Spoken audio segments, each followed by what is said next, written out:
Good morning বন্ধুরা, চলে এলাম আবার একটি ব্লগ নিয়ে। পলি লাইফস্টাইলের তরফ থেকে সবাইকেই স্বাগত জানাই। তা সকালে উঠেই পড়লাম, উঠে তো কান্না পাচ্ছে কোন দিকে করব আর না করব। আগের দিন তো বিকালে ডায়মন্ডে গেলাম, তোমাদের তো আগের দিন ব্লগেই দিলাম। ডায়মন্ডে গিয়েছিলাম, ডায়মন্ড থেকে এসে বন্ধুরা আর কিছু করতে পারিনি। ছেলেকে পড়িয়ে প্রায় 11টা সাড়ে 11টা বেজে গেছে, ঘুমিয়ে পড়েছিলাম।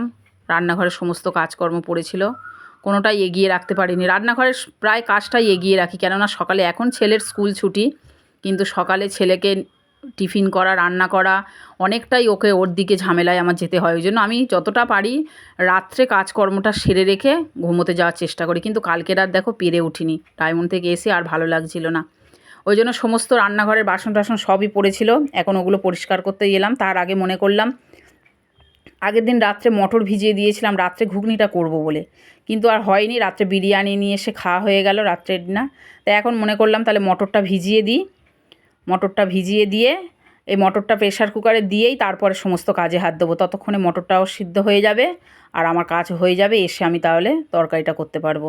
তা দেখো মটরে একটু নুন দিয়ে দিলাম, দিয়ে মটরটা সিদ্ধ বসিয়ে দিয়ে সমস্ত কাজ বাসন কোসন সব মেজে নিলাম। মেজে নিয়ে ছেলেকে তুলে দিলাম, ছেলে পড়তে যাবে, ঘুমিয়েই পড়েছিল। ও না ডাকা পর্যন্ত কিছুতেই উঠবে না, ঘুমিয়ে পড়েছিল।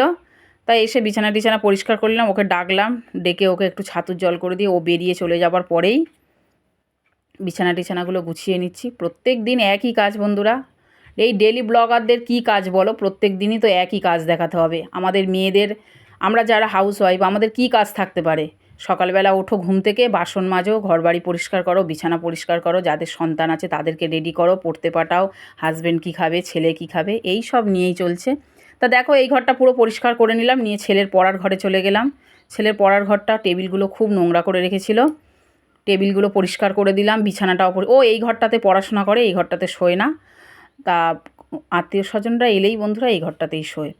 তো এগুলো একটু পরিষ্কার করে নিলাম, নিয়ে ঘরবাড়িগুলো পরিষ্কার করে ঝাঁট দিচ্ছি। দেখো ঝাঁট দিয়ে নিলাম। ও এখনও পর্যন্ত আমাদের কাছেই থাকে, আর কোনো আত্মীয় স্বজনরা এলে তারপরে এই ঘরে শোয়। তারপরে ও পড়াশোনাও করে অনেকটা রাত পর্যন্ত এই ঘরে। তাই এইভাবেই চলছে। এবারে ঘরবাড়িগুলো সব পরিষ্কার করে নিলাম। দেখো পরিষ্কার করে নিলাম। মেয়েদের কষ্ট কেউ বোঝে না, তাই নাকি? মেয়েদের কষ্ট সবাই দূর থেকে দেখতে পারে, মনে করে এ কী করে করে, ও কী করে করে, কিন্তু যে যে জায়গায় থাকে সে সেই জায়গায় বুঝতে পারে। একটা বাচ্চাকে একা স্ট্রাগল করা, মানুষ করা, একটা হাজব্যান্ড কী খাবে, একটা বাচ্চা কী খাবে, সব দিক দিয়ে মেয়েদেরই যত যেন তা হোক বন্ধুরা, কথা বলতে বলতে অনেক গল্পই করে ফেললাম। দেখো ঘরবাড়িও আমার পরিষ্কার মোটামুটি হয়ে গেছে, ঘরবাড়ি পরিষ্কার করে নিলাম। ডাইনিংটাও পরিষ্কার করছি এখনও, করে নিয়ে এবার দেখো বেডরুমটা মুছতে চলে গেলাম। বেডরুমটা মুছে নিলাম। ছেলে যতক্ষণ না বেরোবে ঘর থেকে, হাজব্যান্ড না যতক্ষণ বেরোবে, কিছুতেই ঘর বাড়ি মুছতে পারবো না। একদিক দিয়ে আমি মুছবো আর এক দিক দিয়ে ওরা নোংরা করবে, এইগুলো আমার একদম পছন্দ হয় না। ওই জন্য ওরা বেরিয়ে চলে যাওয়ার পরেই আমি ঘর বাড়িগুলো যতটা পারি পরিষ্কার করি। পরিষ্কার করে নিলে একেবারে সারা দিনটাও পরিষ্কার রইলো। তারপর বিকালবেলা আর একবার পারলে যদি সময় পাই মুছে নিই। তা দেখো স্নানও হয়ে গেছে আমার, স্নান টান করে নিয়েছি, স্নান করে পুজোও হয়ে গেছে। স্নান টান করে পুজো করে নিয়ে দেখো রান্নাঘরে চলে এলাম। একটু ছোটো ছোটো করে আলু টমেটো কেটে নিলাম, আর সেই মটরটা বসিয়ে দিয়েছিলাম বন্ধুরা, মটরটা একদম পুরো নরম হয়ে গেছে। আর বললাম রুটি করব, কিন্তু হাজব্যান্ড বলল না, শরীরটা খারাপ, রুটি করতে হবে না। ও বললো আজকের মুড়ি খাবো, টিফিনে ঘুগনি দিয়ে মুড়ি খাবো। তা দেখো ওকে মুড়ি দিয়েছি, অল্প একটুই মুড়ি খেয়েছিল, ভালো লাগছিল না, মুড়ি খেলোই না। তা ওই মুড়ি দিয়েই আমাদের টিফিনটা হয়ে গেল আজকের।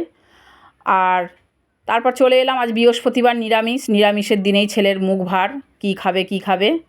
তা দেখো এঁচোড় নিয়ে এসছে আর নোটে শাক নিয়ে এসছে। একটু এঁচোড় নিরামিষ তরকারি করব, ছেলে এঁচোড়টা খুব ভালোবাসে। নিরামিষ দিনেই জানো তো ওর খাওয়ার খুব সমস্যা, কী খাবে কী খাবে। আর মাছটা খুব একটা পছন্দ করে না, ডিমটাই একটু ভালোবাসে, আর এঁচোড়ের তরকারিটা একটু ভালোবাসে। ওই জন্যই এঁচোড় নিয়ে এলো ওর পাপা, বললো এঁচোড়টাই করো।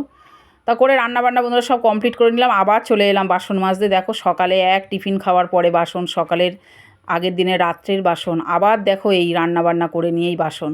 মেয়েদের করতেই তো হবে, কিছু করার নেই।